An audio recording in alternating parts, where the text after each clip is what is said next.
আউযুবিল্লাহি মিনাশ শাইতানির রাজিম। বিসমিল্লাহির রাহমানির রহিম। প্রিয় নরসিংদীবাসী সহ সমগ্র দেশবাসী এবং দেশ বিদেশের সকল কারাতে কোচ, সংগঠক, রেফারি, জাজ, অভিভাবক ও প্রিয় খেলোয়াড়দের জানাই পবিত্র ঈদ উল ফিতরের আন্তরিক শুভেচ্ছা। ঈদ মোবারক।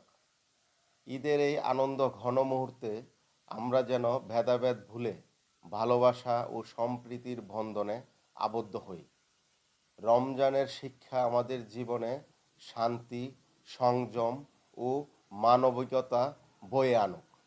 নরসিংদী জেলা কারাতে অ্যাসোসিয়েশনের পরিবারের পক্ষ থেকে সবাইকে জানাই আন্তরিক ঈদ মোবারক। সবাই ভালো থাকুন, সুস্থ থাকুন। আল্লাহ হাফেজ।